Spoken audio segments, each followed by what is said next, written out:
An Aston Martin Vantage is not for amateurs. Owners love their Astons for being unbelievably strong and superbly noble, but that's not enough for Ralf Eibach. He dreams of an 8-cylinder which is stronger and nobler than the series models, even if it hurts at first.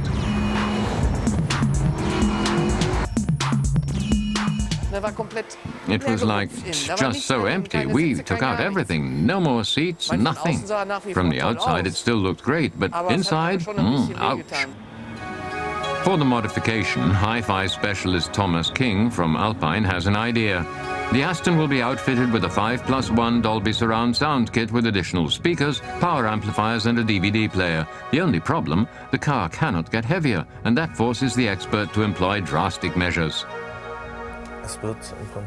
We'll have to find a place for the monitor. Carpeting, side panels, all gone. First, get everything out, then we build the interior from scratch again.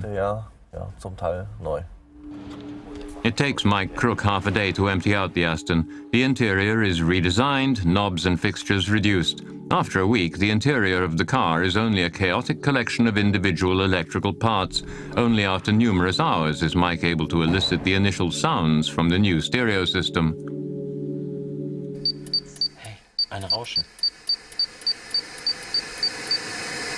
It's alive? Jo. Er rauscht spitze. The sound is noise. There's a lot still to be adjusted. Until then, it's going to sound pretty horrible.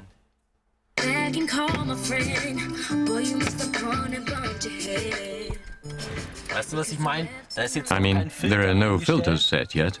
That means that the loudspeakers are operating at a frequency level they would not normally be subjected to. But hey, this is something new. Normally, when I power up a new system, the first thing I get is some boring old radio program. There is no time to celebrate. The car is to be sent to racing specialists in England, and with as little delay as possible. 2 weeks remain on the island, and then the new Aston will be presented. Only 5 days remain for Thomas and Mike to finish. The window of opportunity is really tight. If the car is really going to be on an exhibition stand in Essen, Mike needs to be left alone to get on with his work, and that will mean some night shifts, I reckon. The car leaves the workshop twice as fast. In his last shift, Mike works 42 hours non-stop to keep the deadline. The workshop manager sacrifices all his free time. It's okay. Just means doing without life's little pleasures like sleep, family, sex. Otherwise, everything's just fine. Ralf isn't aware of any of the work involved. He has traveled to test the new car and to see his Aston Martin. He only knows it in its previous and unaltered condition.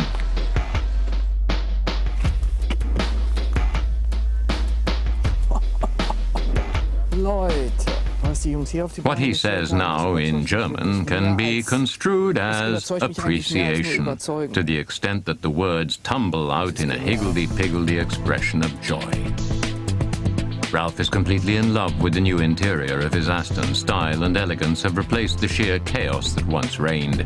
This is an important step for Ralf towards his dream car, a feeling that only increased by the extraordinary sound of the V8. Of course, that was the first time I actually started the car, and I'd only seen it when it was lying in pieces, and now put together and finer than ever. Just amazing. Ralf has no time for a test drive. The Aston must be sent to the training camp Pro Drive in England. In the vicinity of Warwick, the engineers focus on performance, aerodynamics and weight. Paul Veal is an Aston Martin specialist and has developed a program that makes the cars more efficient. Paul exchanges the catalyzers for more power. This, along with the software, brings it 50 horsepower more. The Aston is now a super athlete with 431 horsepower. The engine speed for peak power is about 7,000 RPM for the standard car. For our car, we can now rev the car harder, and we make power at about 7,500 RPM. And that's one of the things that helps us make the increased power. So this is a crucial part of our conversion, effectively fitting this catalyst. But it does need the engine to be remapped to take into account. The Aston is under construction again. An adjustable suspension is specially adapted to ensure a higher pressure created from solid carbon-manufactured aero parts. The car should literally stick to the road during fast running. The mechanics have problems with the front lip. It must sit tightly so that air is deflected and no gap is created. We have just over a week to go for the show to start, and as you can see, the sort of main bits are going into the car now. We have the guys working on the car flat out, and we're trying to do as many jobs at once as possible.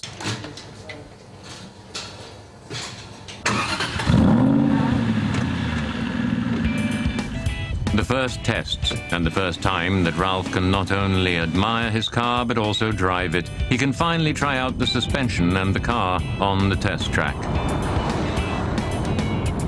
431 horsepower and a perfect track allow Ralf to experience the true Aston Martin feeling. The cool manager wears a permanent grin.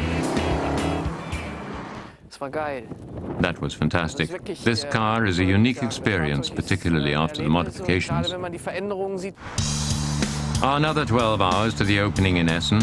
On time, just, the Aston comes onto the stand.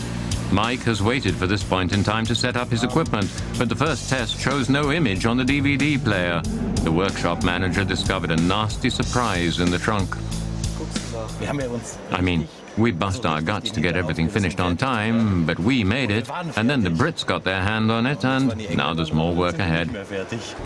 Thomas King actually had only wanted to listen to a test with Mike, but he's fighting with a broken fiber optic cable. To repair it, Thomas and Mike would have to take the whole car apart again. Listen,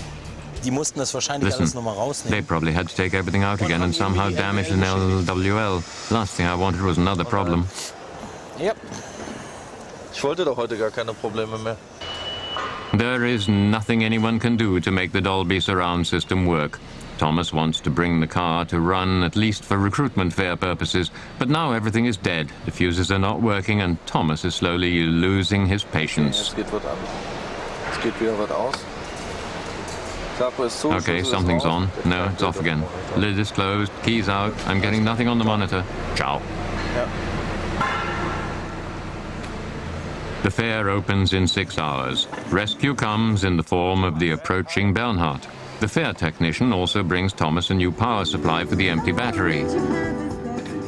Bernhard can finally start with his job, and that is only to listen. It can drive you crazy sometimes when you've spent hours working to get the right settings. You get where you're going, but it takes ages. But time is pressing. Improvisation is necessary in order to achieve the desired settings. It must suffice that the car is present. The guys will have to improvise and save the settings, save several sets of settings, and then compare them one with the other.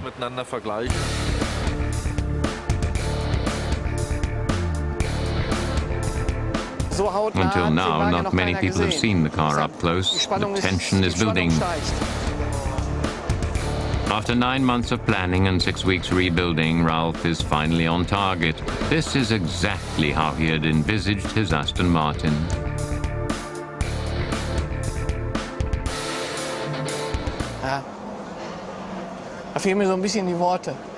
I'm lost for words.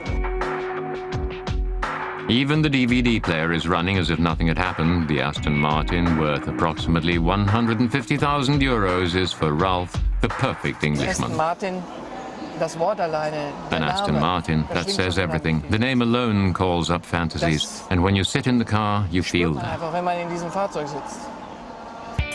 The crew has achieved its goal. In many work days, they have turned this Aston Martin Vantage into the car a man had dreamed of.